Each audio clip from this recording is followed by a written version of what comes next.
Thank you. The first presenter tonight was Monsignor Terry Fleming. Monsignor and I were ordained in 1973 together. He was ordained 1 minute ahead of me.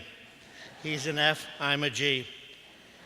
And his being up here reminded me of something we learned very important, and that is not to rely on a script for what you have to say. So I admire the fact that he was able to introduce the wonderful member of his parish that receives this award tonight without a script. And I said, you know, there's going to be no problem with me introducing the woman who is being honored here tonight without a script. I have known Gretchen Wayne for almost 40 years. Many of those who have received their awards tonight were lucky enough to have their spouse standing right alongside of them. Gretchen's spouse, Michael, is watching from heaven. They had over 40 years of happy marriage. And of course, she's continued a wonderful legacy that both of them started right from the beginning. And that is to reach out in charity to those in need. Over the years, just like many of you, I have been at countless numbers of these award ceremonies and special occasions where people are honored because of their work in the church. But you know, behind all of that is generally somebody that is called upon to do the legwork, to make it work out. And when I think about Gretchen Wayne, I think about someone who has been called upon over and over again to make things work out for various charities that she has been involved with. Not only the John Wayne Cancer Center, but also the work of the Social Service Sisters, Good Shepherd Sisters, so many other charities. When you go to some of these banquets, you can always count on the fact that Gretchen Wayne and her family are going to be mentioned because of their charity supporting this event. Gretchen and Mike welcomed 5 children into the world and taught them from the beginning the importance of giving of self. And of course, for Gretchen, that means by example. And that's what I think about. I've often thought, you know, through the years, as being pastor, as a priest, that one of those names that should be included among those to receive the award from the Archbishop or the Cardinal was Gretchen Wayne.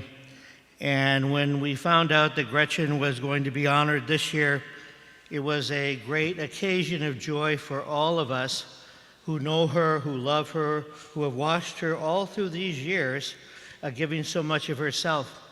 But it was a double honor when we found out that the recipients of the beneficiaries of this occasion are Catholic Charities, because she has dedicated her whole life to various Catholic charities, where when asked, she has stepped forward and has done such a gracious, lovely gift of not only providing meals like this and organizing it, but always, if you watch some of those booklets that you get when you go to these occasions, the name of Gretchen Wayne and family, it used to be Michael Wayne family, now it's Gretchen Wayne and family, are part of that booklet. And so for all of you who have solicited from people over the years, I encourage you to keep sending your letters to Gretchen.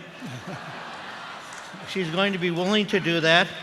It only takes away from what she contributes to her own parish community, but I don't mind that. I'm happy to see that she gives to everybody else in town, because she certainly gives enough to us as well. And Gretchen, as a friend, someone who loves you, I want to thank you, and I want to join in honoring you tonight. This is an honor we all feel is very, very much deserved for you.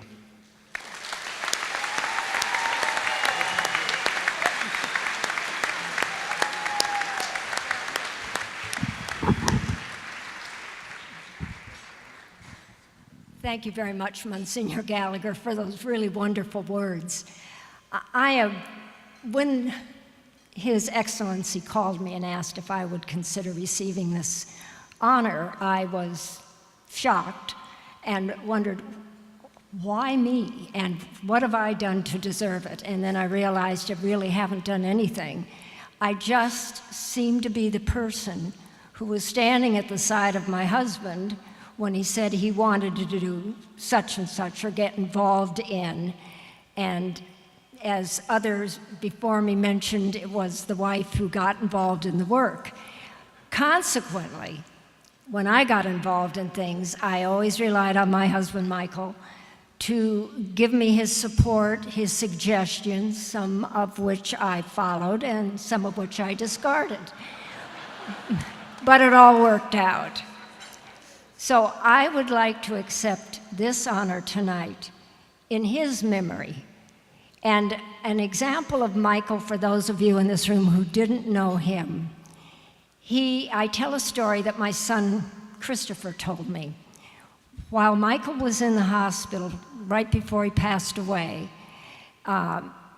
there was a gentleman on the streets in Beverly Hills. You've seen these people.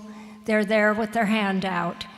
And Michael went to lunch every day, and our son Christopher was working in the office with him, and he would go with his dad. And this one gentleman saw Christopher coming down the street, and he said, "Hey, where's the big guy?" And Chris said, "Well, my dad's really sick. He's in the hospital, and he's not doing too well." He said, "Well, hey, don't worry about him. He'll be okay. He's going straight up there." And Chris said, "Well, thank you very much." He said, "Listen, let me tell you, a lot of people come by, I put my hand out and they put something in it." But he said he always took my hand, looked in my eye, asked me how I was, how was I doing, how are things going. And I thought that was the real act of charity and doing God's work for those less fortunate. So because of that memory, I'll thank you, and I take this honor in his name. Thank you very much, and congratulations to the honorees.